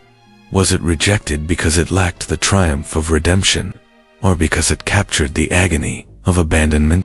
Honesty that theology often avoids. 2 oil paintings attributed to Raphael lay nearby. The signatures had been grayed out. One showed a pregnant woman holding a crucifix, a portrayal never canonically associated with the Virgin Mary, a faded annotation. And so beauty was hidden, not because it lacked truth, but because its truth was too complex. Another painting, believed to be Caravaggio's, showed St. Peter as a weary fisherman, dirt-streaked and exhausted, long before he became an apostle or martyr. No halos, no angels, just the raw struggle at the beginning of belief. Perhaps it was hidden not because it lacked holiness, but because it showed that holiness begins with doubt, dirt, and tired hands. A separate file, iconography cataloged artworks that had been removed, covered, or permanently withheld. Among them were sculptures of the Virgin Mary, with African or Asian features, created by missionaries and local artisans during colonial-era evangelization. A 1911 memo explained the removals. Diversity is part of divine creation, but uniformity preserves sanctity. Under this logic, entire cultures were sidelined from visual theology. Even modern masters were rejected. Salvador Dali once proposed a surreal series on the lives of saints. Francis Bacon suggested depicting martyrdom through abstraction. The Nigerian artist El Anatsui submitted conceptual installations. Each was turned away. A 1950 internal note read simply, "We cannot allow sacred imagery to become obscure, visual metaphor." This is the Vatican. Few speak of a place where silence is a form of power, where truth is kept not always out of fear, but often out of belief that revelation, if mishandled, might cause the very structure to crack. Yet within those sealed vaults, amid faded ink and forgotten brushstrokes, history waits not for vindication, but for understanding. But the Vatican does not destroy such works, quite the opposite. They preserve them with obsessive care, documenting every crack, every layer of figment, and every brushstroke suspended in time. And yet, they keep them hidden, not because the art lacks value, but because, in the blinding clarity of official theology, what is too human, too raw, or too finished may destabilize a faith that depends on certainty. When I stepped out of that vault, I carried no images of crucifixes or angels. What I remembered were the eyes coated in dust, locked inside forgotten frames, the eyes of paintings never seen. And I wondered, perhaps the Vatican not from fear of disbelief, but from fear of confronting a version of faith still unfinished. A faith still in arguments between saints and sinners, heaven and earth still drying on the canvas. When people think of the Vatican, they imagine cathedrals, papal decrees, and the silence of prayer, not telescopes. And yet, between belief and the stars, there is a narrow and ancient path. One is often overlooked. The Vatican is home to one of the oldest astronomical research institutions in the world, the Vatican Observatory. In its archives lie not only star charts and technical data, but an intimate history of tension and harmony between faith and science. My journey began at a metal filing cabinet marked Specula Vatica, the official Latin name of the observatory. Inside, I found handwritten records dating from the 1600s to the 20th century, notes on comet sightings, solar eclipses, and inexplicable stars. One notebook from 1610 contained copied records of Christopher Clavius, the Jesuit astronomer who helped shape the modern Gregorian calendar. He wrote, "The stars are not disorder, they are signs of an order we do not yet understand." That line revealed everything. The Vatican never truly rejected science, it merely chose its own rhythm of engagement. In another drawer, I found documents not of condemnation, but of internal scientific debate around the Galileo affair. A 36-page report from 1616 authored by clerics trained in astronomy and mathematics argued that a stationary Earth aligned with Scripture. Yet, in the margins, a young priest quietly scribbled, "Should we not question why Scripture is silent on centrifugal force?" The question was never raised in court, but it was preserved because the Vatican understood not all doubt is heresy. Then I found something even more surprising. A handwritten draft by Pope Benedict XIV, dated 1741, calling for the rehabilitation of Galileo's name. It was never published, and yet the Vatican kept it, as if to suggest that some acts of redemption do not require fanfare, only a reader in silence. By the 20th century, the archives expanded to include records of international collaboration. A folder from 1935 documented Vatican sponsorship of a scientific expedition to Africa to observe a solar eclipse. The expedition leader later wrote, "Term faith does not forbid the study of darkness. It is because we believe in divine order that we dare measure the vanishing of light."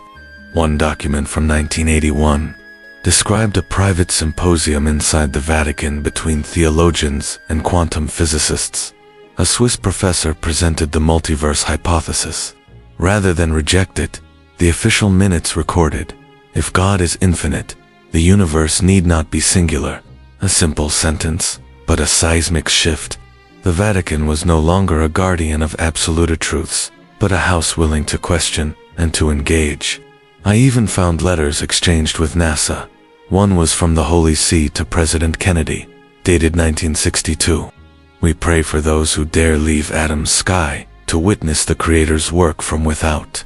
After Apollo 11 landed, there was no grand Vatican celebration, but in Pope Paul VI's private journal, a single line was etched: "Today, man does not merely gaze upon the heavens, he has touched them."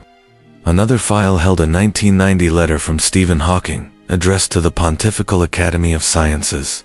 He questioned whether God was even necessary to explain the universe's origin. The Vatican did not reply publicly, but a theologian, in a confidential note, wrote, "If God must hide in the gaps of equations, then he is not eternal."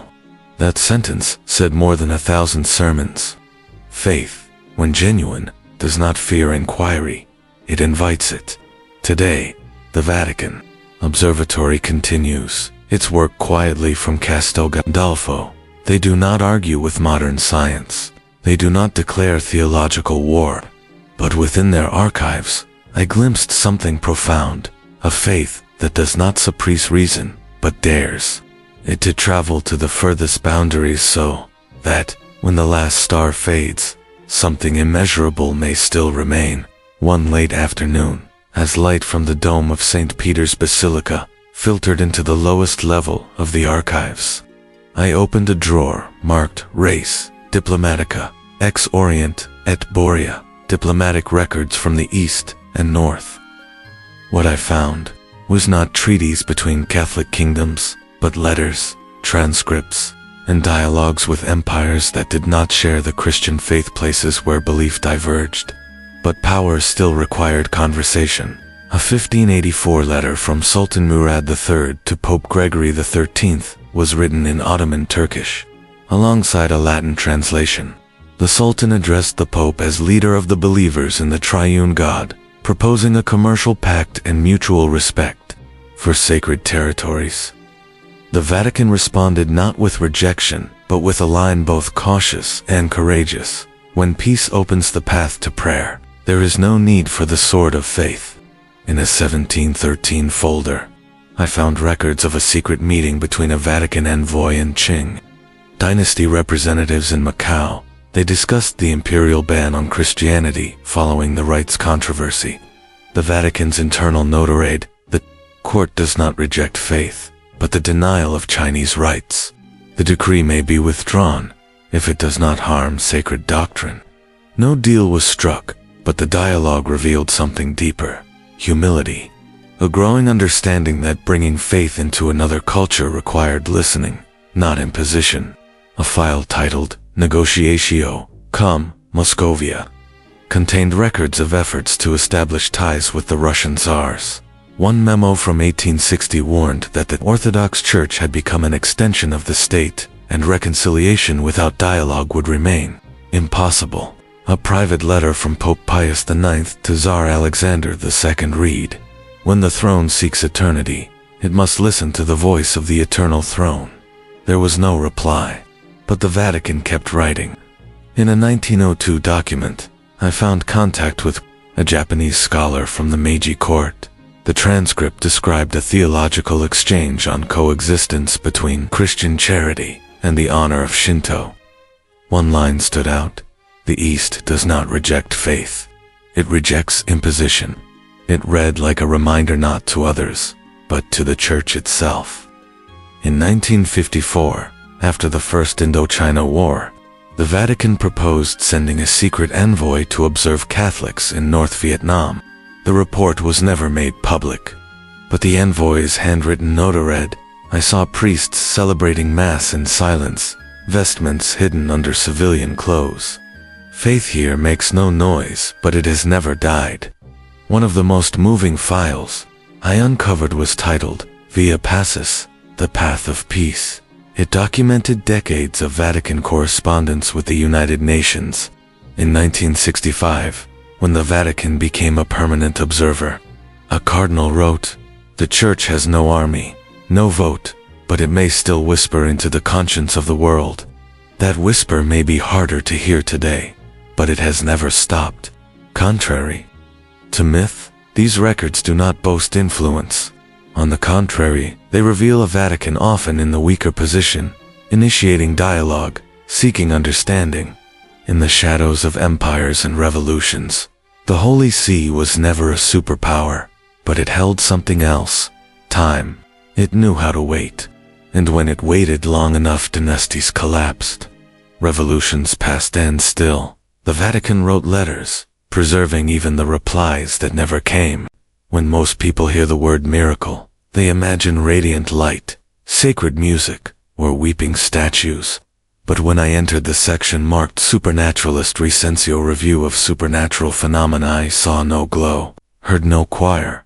I saw paperwork, thousands of pages, black and white photos, audio recordings, clinical transcripts. The room resembled a forensics lab more than a sanctuary.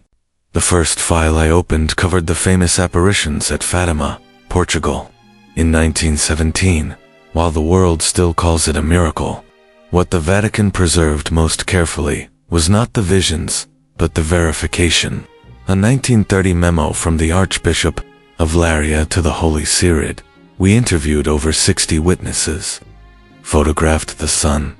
No optical distortion was detected, yet the witness accounts are remarkably consistent. The Vatican didn't proclaim it a miracle, nor did it reject it. It concluded, acceptable for devotion, but not binding for belief. The same phrase appears across the archives. From Lourdes in 1858, where Bernadette Soubirous claimed to see the Virgin Mary, to Akita, Japan, in 1973. Each case was examined over years, even decades. One internal note on Akitrid: the weeping statue is chemically verifiable, scientifically inexplicable. This does not make it a miracle. It makes it worthy of observation. The Vatican does not rush. It neither confirms nor denies. It watches. It listens. It records. And perhaps that is its true miracle, not in what it declares, but in what it preserves. Then I came upon a curious registry, labeled Cozy Ray, rejected cases. Inside were hundreds of files, each dismissed not for lack of detail, but for lacking what the Church deemed supernatural merit. There were photographs of weeping statues, later attributed to faulty plumbing, audio recordings traced to deliberate human tampering, and witnesses who quietly retracted their stories. One file from Latin America told of a supposed visionary who confessed she had been paid by a pilgrimage company to attract crowds. The Vatican's final remark was brutally simple: secular motivation. File closed. Yet nearby was a very different set of records: unexplained healing. The Vatican's Consulta Medica, an independent medical board, investigates every reported miracle with scrutiny equal to any scientific institution. One case from 2002 described a Parkinson's patient who experienced a complete recovery after praying to Blessed John Paul II. The attending physician attested there was no medical explanation. And still, the Vatican stamped it. 5-year observation period required to exclude natural remission. No haste, no sentimentality, only clinical rigor cloaked in silence. Among the smaller files was one marked Aurora Mis. In 1966, a 17-year-old girl in southern Italy claimed to receive divine prophecies each full moon. Crowds flooded her home, but Vatican observers recorded no objective phenomena. After 7 months, the truth unraveled. A hidden speaker beneath her bed, installed by her own brother. He confessed, tearfully, that he only wanted to preserve the villagers' faith.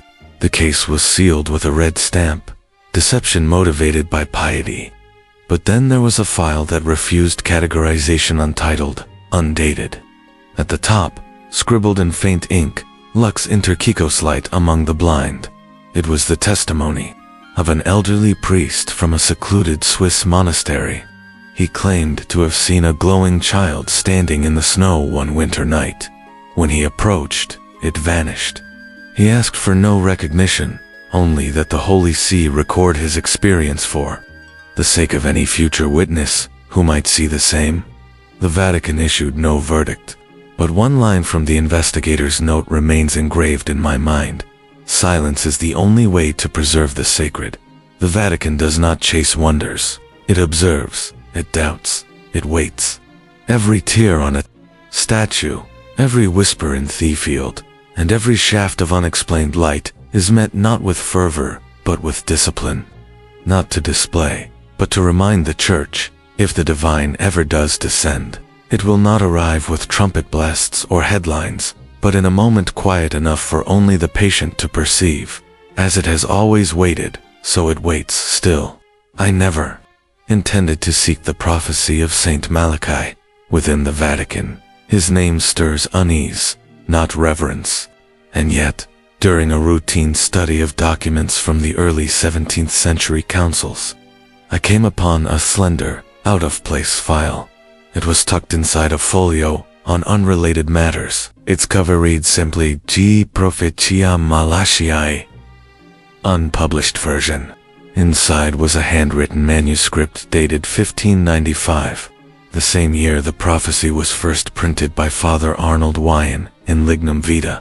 The Vatican hadn't preserved it out of belief, but for surveillance. A margin note by Cardinal Baronius was unflinching. The people cling to this as a fifth gospel, but faith born of fear is no faith at all. The prophecy, said to be written by the Irish Archbishop Melchi in 1139, consisted of 112 cryptic Latin mottos, each supposedly corresponding to a future pope, ending with the destruction of Rome and the Last Judgment. A private Vatican table, never published, attempted to match each phrase with past pontiffs. Some were disturbingly precise, lumen in kilo, light in the sky, aligned with Pope Leo XIII, whose coat of arms bore a radiant star. Pastor Angelicus, the angelic shepherd, was matched with Pius XII, renowned for his asceticism. But further down the list, the connections grew strained, the meanings blurred. By 1978, a Vatican memo concluded, "This is retrospective prophecy. Meaning is assigned after the fact, not before it." And yet, they never condemned it outright. Why? Because of the final phrase. In persecution, extrema, SRE, sedebit Petra. In the final persecution of the Holy Roman Church, Peter the Roman shall sit upon the throne, and the city of 7 hills shall be destroyed. The dreadful judge shall judge his people. Then came 2013. Pope Benedict XVI resigned the first, to do so in over 6 centuries. His successor, Jorge Mario Bergoglio, an Argentinian, yet of Roman blood, a pope not named Peter, but Francis. Still, the prophecy spread like wildfire. Letters flooded the Vatican. All asked the same question. Is he the last pope? An internal document from 2014 recorded a meeting of the cardinals. A young bishop voiced concern. This prophecy is being weaponized. It's fueling fear. It undermines the Church's reform. The dean respondedly, "The Church does not fear the end. We fear only that the faithful stop living for tomorrow." In another file, labeled Legendum non publicandum, to be read, not published, I found records of a Vatican commission that quietly investigated the prophecy's true origin.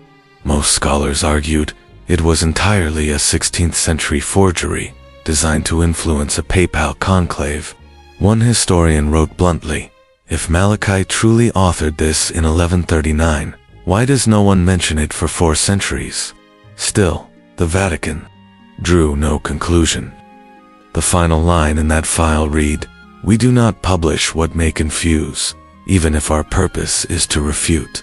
And so the prophecy remains unverified, uncondemned, a specter among the Vatican's marble shadows, a myth not disproven, yet not embraced, like whispered chants beneath the Sistine Chapel, or secret stairwells behind the Apostolic Palace. It survives in the soft murmur of the faithful.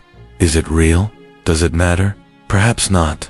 As an elderly bishop once told me, while gently closing the final page, "There are words God never spoke, but left behind so that men may decide whether or not to believe."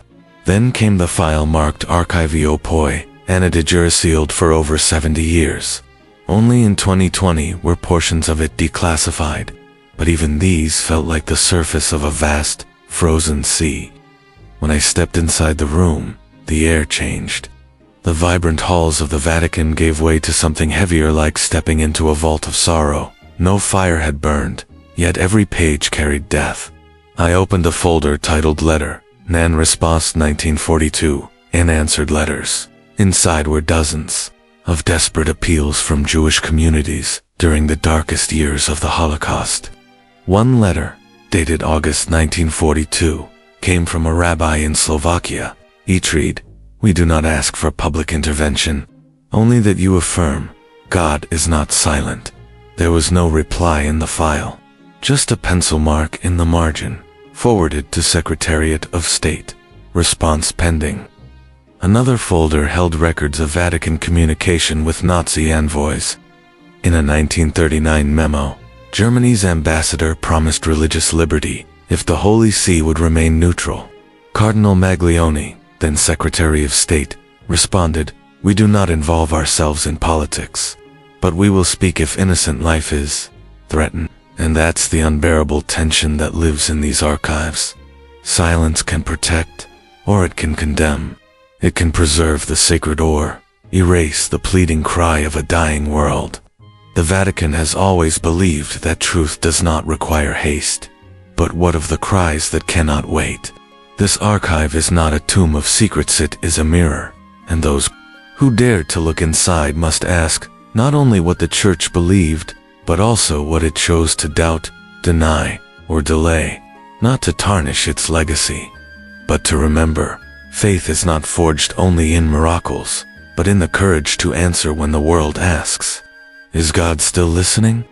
And yet, if that voice ever spoke, it never reached the public ear. But one document, one internal report, shook me to the core. It was dated October 1943, just weeks after the deportation of Jews from Rome by fascist forces, addressed directly to Pope Pius XII. The report stated, nearly 1,000 Jews were taken from the city on October 16th. The train departed from Tiburtina station. Destination unknown. It was signed by a Jesuit priest from a local parish. There was no official directive attached. But on the next page, in faint, trembling handwriting, someone had written, "Could not prevent. Prayer is the last recourse." I found no handwritten orders from Pius. No command, only absence. Absence in his speeches. Absence in PayPal messages. A haunting silence during the years when Jews were being slaughtered across Europe. In a folder, labeled Discorsi, Monconta missing speeches, I found the drafts of 3 addresses. None were ever delivered. One was dated December 24th, 1942, titled, Sicut, Stellae in Noctilike, Stars in the Night. In it was this line, "We grieve for the millions of innocents destroyed, whether for their race, their faith, or their language." But that message was never read aloud. A handwritten note beside each thread would endanger German parishes. Must wait. But the waiting never ended. And still, the Vatican did not remain completely silent. Behind closed doors, I uncovered hundreds of records documenting secret efforts to save Jews through monasteries, convents, and religious institutions in Italy, France, and Poland. A 1944 file noted Santa Brigida convent has sheltered over 200 Jews disguised as pilgrims. The abbot accepts full responsibility if discovered. There were dozens of such cases, quiet heroism in the shadows, but no public statement ever confirmed or protected these actions, because even a single word might have dragged hundreds from hiding into death. A letter from Bishop Angelo Roeder in Budapest in 1944 read, "If we speak, they will kill more. If we remain silent, our conscience will die." There was no recorded response, but in a private memo, I found one haunting line ensigned, "To choose between voice and life. No one is holy enough to choose rightly." After the war, a folder marked defees, e-silenci defenses, and silences revealed internal transcripts, preparing for the inevitable flood of criticism. One cardinal proposed a public statement claiming that the Holy See had quietly saved thousands during the Nazi reign. The proposal was rejected. The silence continued. One final note in that filler read, "We do not speak." history will find the words. And history has never stopped searching. Some argue Pope Pius lacked courage. Others insist he did all he could within the limits of his time. But what I found in the archives was not a verdict. It was something far more unsettling, the fractured record of a moment when moral clarity was tested, and perhaps lost. There were no grand apologies, no proclamations of righteousness, only the cold residue of silence. And after hundreds of hours, turning page after brittle page, deep beneath the stone, corridors where no bells ring and no candles flicker, I began asking myself a different question. Why does the Vatican keep all this? Skeptics might cite to control, to conceal, to protect itself from reckoning. But if that were the case, why not destroy it long ago? Why preserve, with such obsessive care, every unanswered plea, every buried speech, every anguished note, left unsigned? Eventually, I understood. The Vatican doesn't merely preserve truth. It preserves the complexity of truth. In those archives, there are no slogans, no easy villains, no perfect saints. There are silences, contradictions, half-told stories, but also quiet, almost invisible acts of courage. A convent door opened, a false baptismal record was written, a life preserved. The Vatican, more than anyone knows, a truth spoken at the wrong time can become a weapon, and so they choose. Not to erase, not to deny, but to wait. They do not fling open every door at once. They believe each generation must only face the truths it is ready to hold. And though that may frustrate us, it is, in its own way, a form of responsibility. I still remember the room at the far end of the Western Hall, a small chamber behind an old wooden door, inscribed with the Latin words, Veritas temporis est, truth belongs to time. Inside, there were no files, only a wooden desk, and a blank book. The elderly archivist whispered tome, "This is where no more questions are asked, only listening remains." I sat there not to write, but to reread, in silence, everything I had encountered, from secret meetings with emperors, to miracle investigations, to the wartime silence of a church, trapped between compassion and survival, from forgotten women scholars, to rituals never performed, to angels in paintings with faces that look more like fear than hope. It all flowed together, an invisible current, through millennia. I did not leave with answers, but I left with a certainty. The Vatican Archives is not where truth is buried. It is where truth is protected, from oversimplification, because truth does not always comfort. Sometimes it wounds. Sometimes it reveals popes who doubted, saints who stumbled, and institutions that faltered at the edge of moral catastrophe. But that is precisely the kind of truth that makes faith, if it survives, mature. Perhaps that is why the archive continues to open, not in step with history, but in rhythm with the conscience of humankind. When we are brave enough to face truth without adornment, the doors of the Vatican will not open with a key, but with the quiet readiness to understand and to forgive. I did not leave the Vatican as though exiting a fortress of secrets. I left it like stepping out of a chapel, one that does not call you to worship, but to listen, to history, to memory, and to yourself. If what you've just heard feels like more than a story, if it felt like a quiet door opening somewhere deeper, if you believe truth is not always found on the surface and that sometimes silence is its own kind of witness, then please consider subscribing to Secret Historian, not just to walk with us through the stories ahead, but to help keep this kind of slow, thoughtful storytelling alive in a world overwhelmed by noise. Your single subscription is like lighting a candle in the shadows of an archive filled with memory and silence. Thank you for listening with patience and with heart. We'll meet again in the next story.